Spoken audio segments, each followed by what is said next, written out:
And we've invited Anima because she has a very interesting way of working, and she uses the word social artivism to describe what she's doing. The way she uses her dance and her henna art to sort of challenge or rearrange or rewrite the dominant narratives that we come across in art, in culture, in education.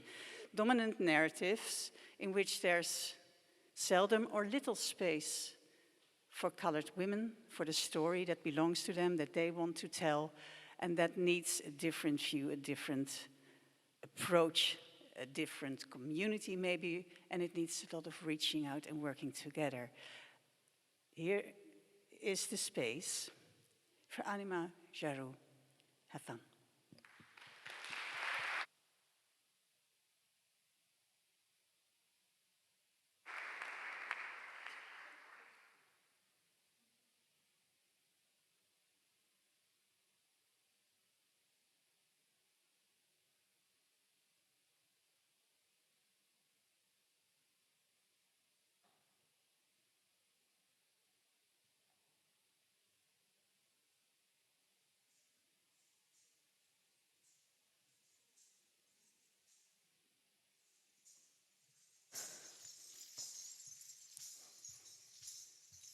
Good morning, everyone. How are you doing? I came here all the way from The Hague, and I have to say a little bit sorry to you because I'm standing here on stage, half with the sounds of my gungaroos, half is missing. It's in my hand. And that is because that's what the story is also going to be about. Systems, reproductions of kinds of contradictions within those systems, and coming from The Hague to Tilburg at the opening of the academic year after the summer holidays, the trains are very full and have delays, and the highways are somehow closed. So if you really don't mind, I'm going to put on my left gungaroos as well. And well, it's a little bit of improv because I guess that's also performance. So while I'm sitting here, and also be very mindful of your time, because I understand you also have classes today or at least some other activities after this beautiful opening of the academic year, and I hope you still find it a little bit beautiful after I did my speech. So I'll try to do both things at the same time. Oh, this is funny. I start with a grounding exercise where I invite you all to breathe in and breathe out. So I'll stop putting on my gungaroos and just want to invite all of you first to ground with me, and it will help me as well, and I hope it will help you too. Also after this beautiful performance of Marleen, where I also saw some similarities between her story and the one that I'm about to tell you. But first, breathe in, breathe out 3 times, yeah? And then breathe in through your nose, breathe out through your mouth. Let's do it together. 1, 2, 3. Breathe in, breathe out. Breathe in, breathe out. Breathe in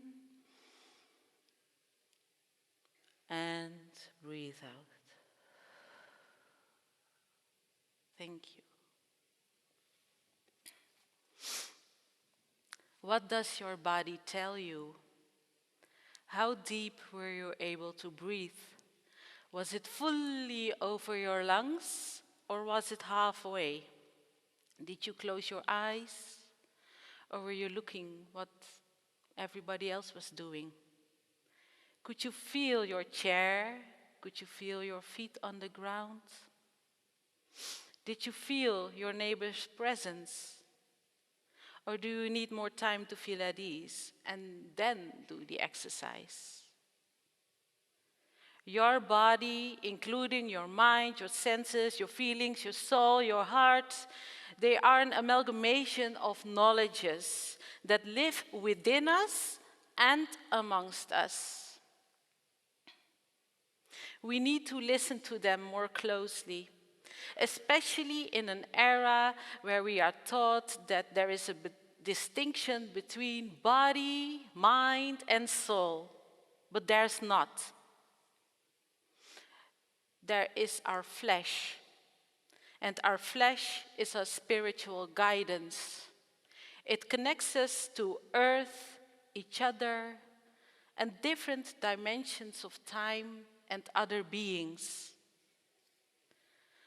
I would like you to listen, not only by hearing, not only by this new hip term, deep listening, but listen embodied and fleshed to what I'm about to share.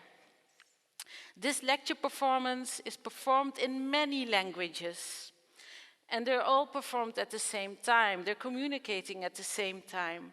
I'm talking about languages of rhythm, of light, of my body, of your body, this building, of earth.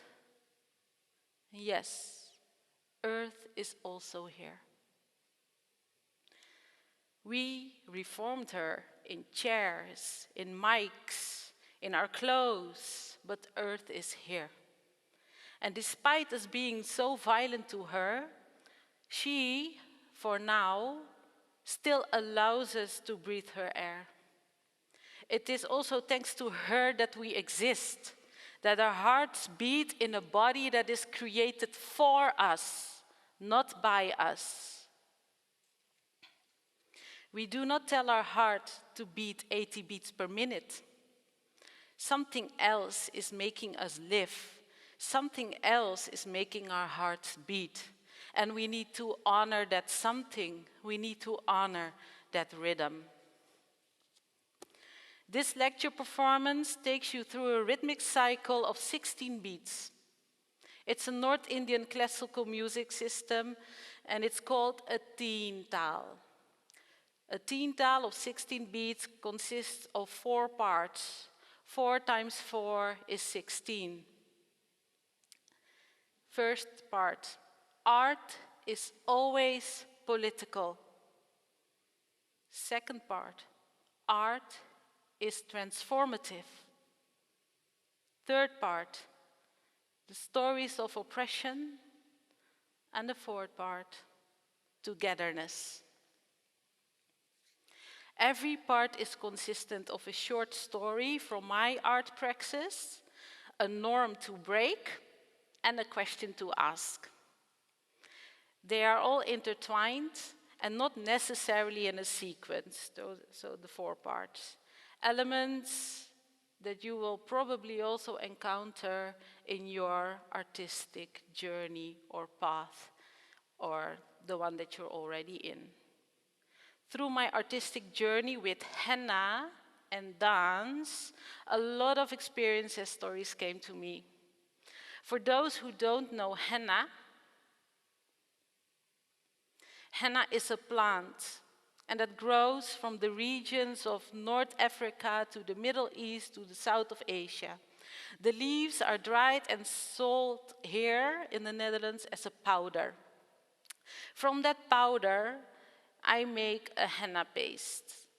The paste is used to decorate our bodies, and it leaves a very beautiful stain. More on that later on. It is important to understand the experience and stories that came to me from my positionality as a mix between a Surinamese Hindustani brown mother and the white father from the Dutch province called Zeeland. Surinamese Hindustani means that a part of my family are descendants of indentured laborers from India who were transported to Suriname to work on plantations and later on had to move to the Netherlands. Before speaking any further, let's connect with each other through the rhythmic cycle of 16 beats, the Teentaal. Note that I will not count figures as in 1, 2, 3, 4. I will use words, and I would very much like you to also repeat those words, to also feel a little bit how it is to count words from Indian instruments, words that are derived from Indian instruments, mainly the tabla, it's a percussion instrument, and the pakawach, which is also a percussion instrument. So please listen, and while I do this, I try to finish my Jhagroe as well. It's all a process. So please listen first, and then also repeat after me. Dha, dhin, dhin, dha.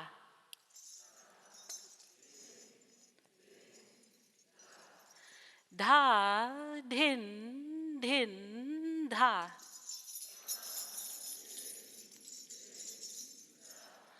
Dha, tin, tin, ta.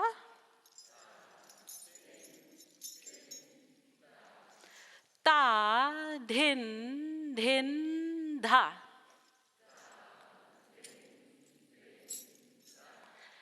Wow.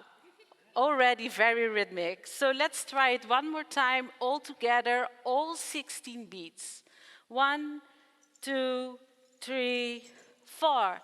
Dha, dhin, dhin, dha. Dha, dhin, dhin, dha. Dha, tin, tin, ta.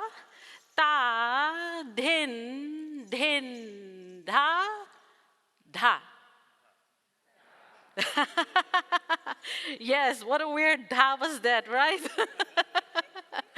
But it will make sense. I'll explain it.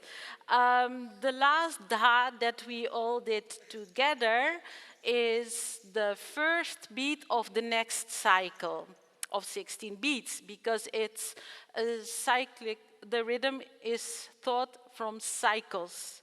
So in Western classical music, you have the beginning and you have an end, and there is this writing in a notebook. And in the Indian music, it's a cyclic thinking and element. So you have the 16 beats, and then we start again at the first beat. That first beat, that dha, is the end and the beginning. It's a meeting point. It's a liminal space. And that's also what I recognized a little bit in the story of Marlene, because she was also talking about end and new beginning.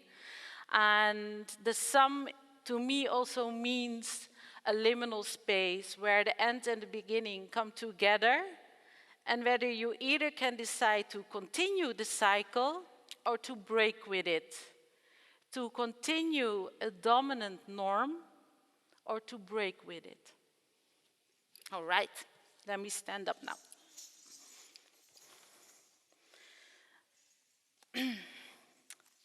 So we'll continue with the cycles during the performance as well. I will speak, I will ask you a question, and then I will invite you again to come back to this rhythmic space, to the rhythms that we all carry within our bodies. First topic, first part, first 4 counts. Art is political.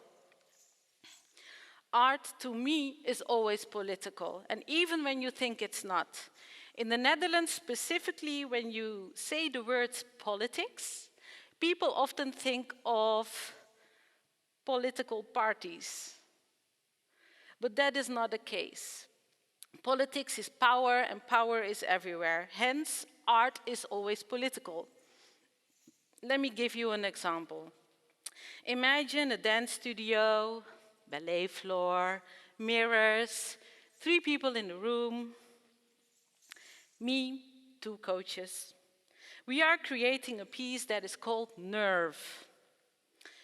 And it's created for the India Dance Biennale. The courage you need to follow your passion, that is the theme of the production. Very classic. The more we were talking about a piece and its meaning, the more my sense of social justice got activated. Why are we talking about courage? Why is that courage necessary?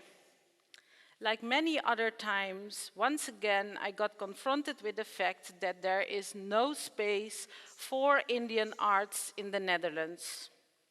One festival every 2 years. That is what happens on an institutional level. A lot more is happening, of course, outside the theaters, and it's a little bit more interesting. How come, after more than 50 years of presence of Indian dance in the Netherlands, it is still not regular programming? Why do I have to travel to India year in, year out to learn this dance, a dance that I feel so connected to, while others can enjoy their dance education here? So I got a bit riled up. But the reaction of one of the coaches was, Anima, then you have to go into politics, as in find a political party. I was shocked. I was like, what is happening here? Should I now dance? Should I go into politics? Is this dance production still happening? Did I cross a line? What is the meaning of this remark? It meant that there is no space for politics in the dance production that we were creating. The premise was, we are creating art for the art. Meaning, this art is solely created from our pure selves and is not related to any societal issues or experiences. Art for the sake of art. An idea created by white Frenchmen in the 19th century while my ancestors were suffering on the plantations. But I'll get back to that later on. In fact, creating, in my case, a dance production from this art for the art idea is also political. It is a privilege to create art like that. Furthermore, this remark is made in line with the dominant white understanding of what art is, should be about, and how art should look like. It was a way of controlling, the control of emotions, expressions, and senses. I was being controlled. I was denied to express myself through my senses of social justice. I was allowed to only show courage, nothing else. And there is a difference in that, because the focus of injustice was covered up by an individualized story about courage to follow your own passion. It might even sound a familiar story for you or to you. Instead of the many oppressions Indian dancers face in the Netherlands, which was the actual story. This is why I explicitly identify and position myself as a social artivist, art and activism, to create spaces where we do not have to relate to dominant white norms.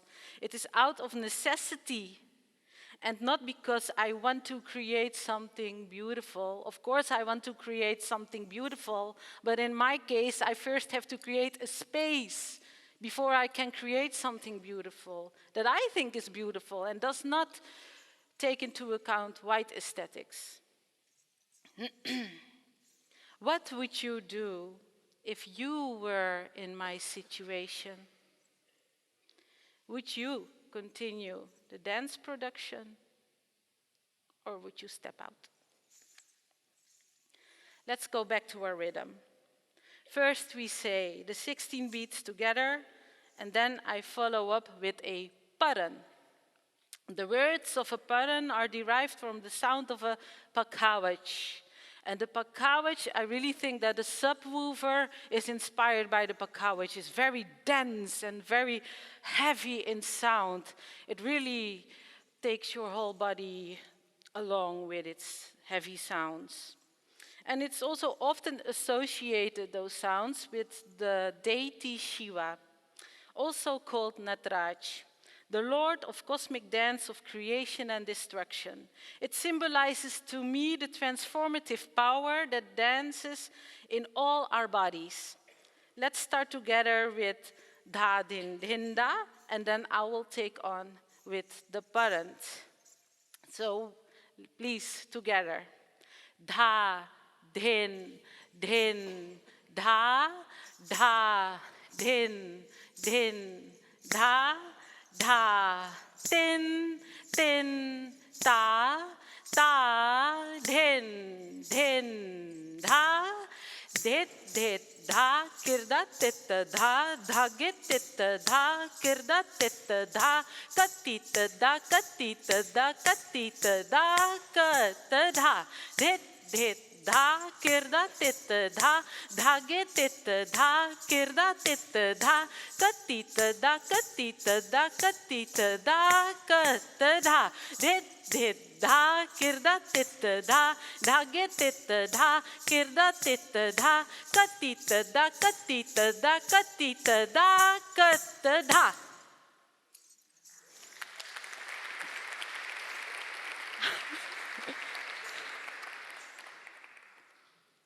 Thank you. You're so sweet. Thank you so much. Transformative power of art. I believe each one of us is a spiritual being. You are a spiritual being, but there is a system that separates us from that being. A system that builds these kind of buildings so our feet cannot absorb the minerals of earth. But we are created to be in connection with our surroundings. Our skin absorbs and protects, but not every skin is valued equally. I perform henna rituals where we seek to reconnect with earth, ancestors, and each other. Our skin absorbs the henna. It means to me reconnecting with earth and with ancestors. There is no distinction between life of earth and me. It gives me peace, joy, and humbleness. Henna is not just henna. Henna is my teacher, and she teaches me to reconnect and take my time for that. Henna is on another time scale, not on the one we are used to, 12 months in a year, 24 hours a day, being in time at 9 o'clock in the morning for the opening of the academic year. No, no, no. Henna takes her time, and it's her henna time. I put this henna on yesterday. My fingers really look, I think, like tree branches. My skin gets darker, and it reconnects me to the possible rituals that my ancestors also performed with henna. But I don't know exactly. The longer I leave the henna on my skin, the darker it gets, and the longer it takes to fade away from my skin. It is a process that I do not control, but I let it happen on my body, and I listen and observe to what is happening, to what henna teaches me. It taught me that we are earth, and earth is us. To not want to control everything, and how to reconnect with other beings, with you.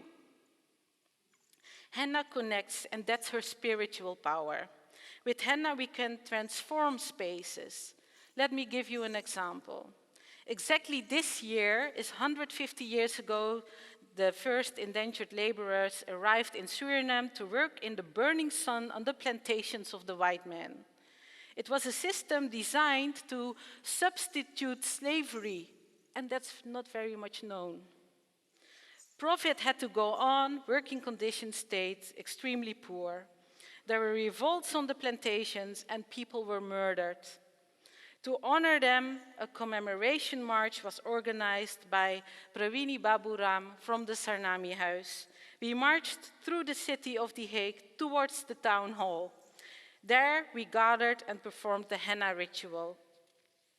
In this public space, more than 100 people gathered and were invited to dip the top of their right finger into the henna, because this top is connected to your heart and to earth. Your skin immediately starts absorbing the henna, and after the ritual, the henna dried up, fell on the ground, went her own way, and left us with a mark, with her stain. The stain stayed with us for a few more days, so we can process the march and rituals a little bit longer than the actual 2 hours that we were there in public. In a world where you are also going to be trained as an individual, do not forget that your flesh is not. You are always in connection, in relation. You are a spiritual being. We have always been connected, and we need to remember that. The picture in the back that you've been seeing for a while now, that is henna, and it's a henna canvas. This canvas is always changing. The henna applied on this canvas comes from collective rituals of healing and remembrance, just like the one I described to you now. This canvas is now changing for 3 years. Sometimes the henna falls off, sometimes new henna is added. It lives on henna time. That sense of time gives us a different sense of being here. It is a sense of time where processes of reflection and learnings are centralized. Processes of reflections and learnings are centralized. Not the end result or your end performance or your big event. No, it's about the process.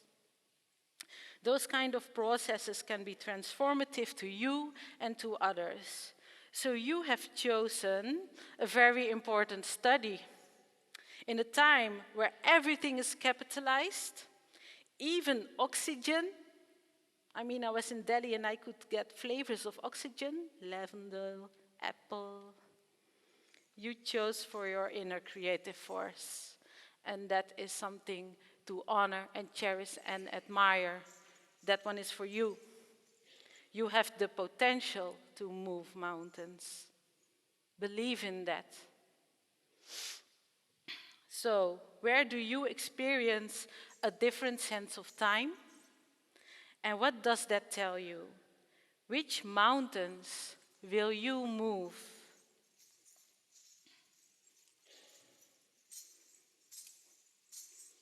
The cue for technique.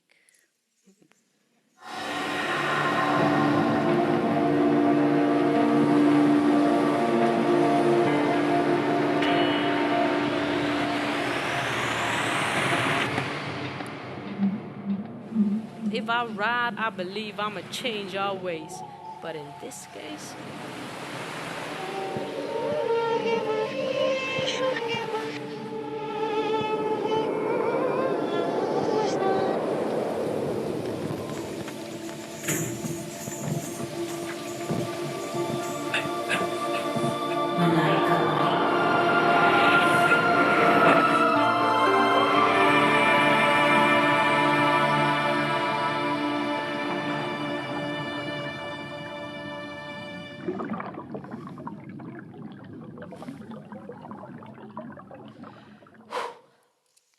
Sorry. This is 2020, but every time I see this, I got, okay. This is Umat. Before I get to it, a few quotes. If you were dancing in your traditional clothes, I would not pay attention to you. Anima, I know you did not get an invitation, but if you can tie our saris, you can of course also join the program. Those eyes. I want to see beautiful girls on stage. We don't want you to spill any henna on our brand new furniture. We will cover it up with plastic and you can organize your workshop. You are not a professional artist. You are too heavy to turn a chucker. I also want a henna tattoo. You are not talking about India. Historically, the Netherlands has nothing to do with India. You mean Indonesia. Anima, you should go into politics. These are just a few examples I encounter in my daily practice. They express different forms of oppression. And it can be frustrating, painful, worrisome, and sad. But I know I am not the only one dealing with this shit. Probably some of it sounds also familiar to you. The trailer you just saw is from the short film Ummat, a collaboration where 4 Surinamese Hindustani artists show a part of their process of decolonization. You can check the full movie, by the way, in Amsterdam, where it's shown in an exhibition called A Sense of Brown at the CBK from 14 September onwards. You see in this movie Faisal Sher Mohammed dancing towards a state of trance inspired by Sufi dance rituals of Gnawa and Zar and Afro-Surinamese Winti culture. Rubaina Bhiki, who questions the relationship with her ancestors through spoken words, while claiming her space in history and time as a royalty in the city where she belongs. Taskin Hudabux finds herself in the mother womb, building a catharsis through her femininity, Islamic prayers, and the internal struggle for liberation. And you see me, confronting a history of exotification through Hindi cinema dance, Kathak, henna art, and Abhinaya. The Abhinaya is the understanding from Indian art philosophy on how to bring expressions to the audience. The fragments show intimate processes. Within these processes, we are already in the phase where we know that our senses, our expressions, and our aesthetics are being controlled and oppressed. By being vulnerable and actually showing our inner journey of decolonization, we do not only show pain and suffering, no, we show resistance. We have always known that there is not one world within one reality, even though we grow up with this idea. It's taught everywhere in the world. For me, by listening to my guts, my flesh, my bodily reactions, I knew it without knowing, without any theories, that there were more worlds possible than the one that is mainly coming to us. Universality is a myth. It is just one way of looking at the world. So I wonder, have you ever thought of who decides for you how to understand and how to experience the world? I hereby follow the philosophy of the Zapatistas. We live in a world in which many worlds fit. The idea of creating art for art is just an option. It's just one world. Remember that. And that is, well, to me, okay-ish. but it is not okay if it's this world that dominates and even destroys other worlds of art. Those ideas might not even know, those other worlds might not even know the word art. Just like there are languages that do not know the words human and nature. There is no distinction between human and nature. Just like thinking in disciplines. When we tell stories, we do not stick to one discipline. We do not only design, we do not only dance, we do not only make music. It is a whole mix of worlds, and those some things that I was referring to earlier in our bodies that make our hearts beat are also creating your story. That means that your story is not your story as an individual story, but it is your collective story. So, I just heard that this is the new name of the Fontys. Let me check. Fontys Academy of Arts. I had this question also here in my writing. What would happen if we do not use the word art? Then what would we get?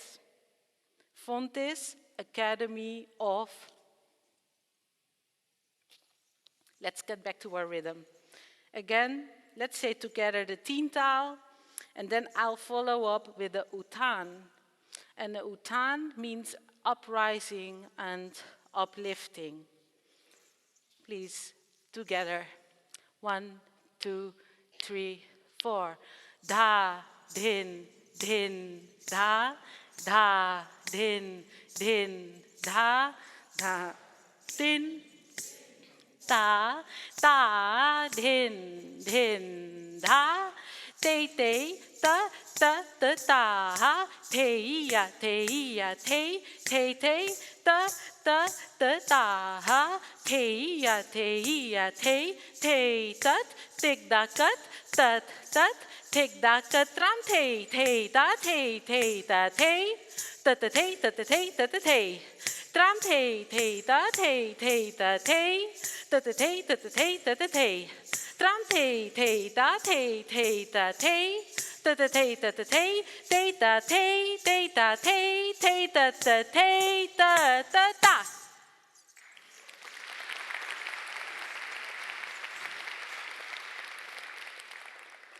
Thank you, and thank you also for being engaged with this rhythm. Part 4, Togetherness. Being a social artivist is sometimes difficult. It can be overwhelming once you see the politics everywhere. So in order to activate our transformative energies, we need to create experiences beyond resistance, beyond the violence, beyond the struggle. Here in this time and space, we are all together from different parts of the world. Thousands of stories are present here in this very moment, and we all carry them within and amongst us. Each and everybody is different, and that is something to cherish. The question is, what are you fighting for? Not only now, but maybe also 50 years from now. And I know you are just starting your study, or maybe already a little bit further in your study. So maybe this question is maybe a little bit big, but it's already an invitation to engage with it. Because you have time. You don't need to know the answer tomorrow. For me, I knew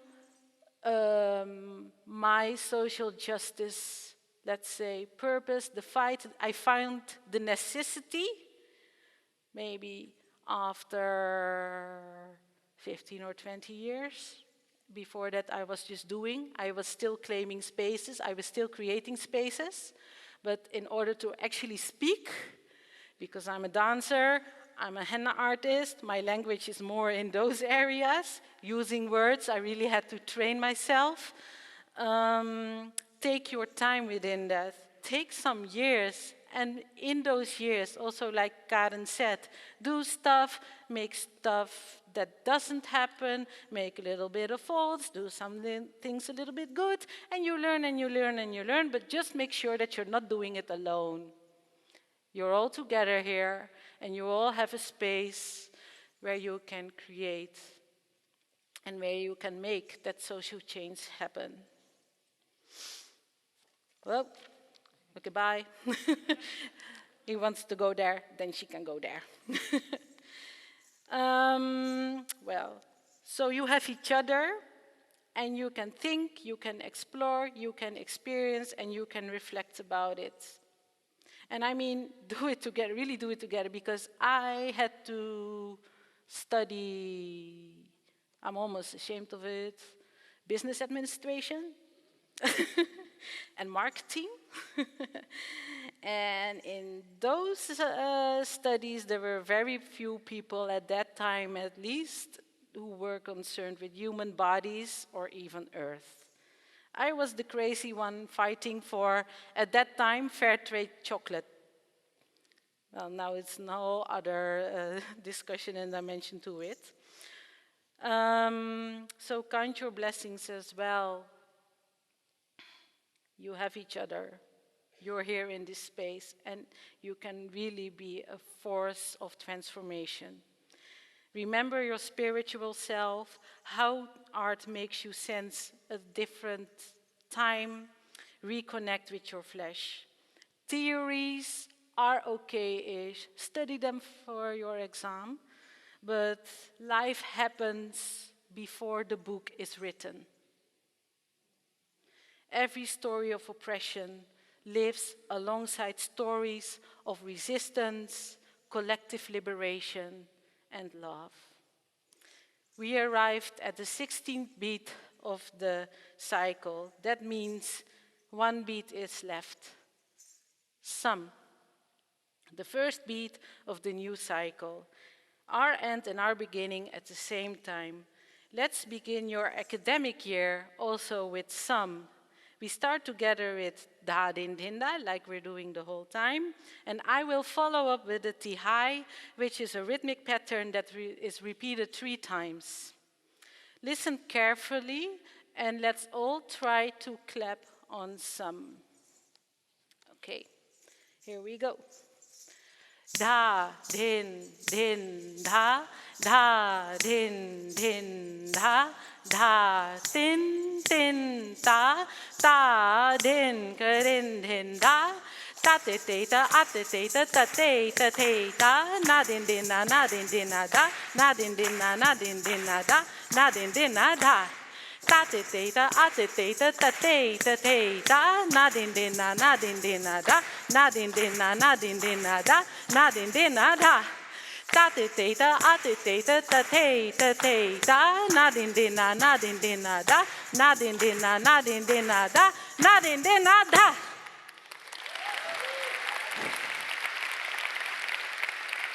To you. So we're now in this liminal space between end of beginning of a cycle. You decide which norms to continue and which norms to break. Thank you.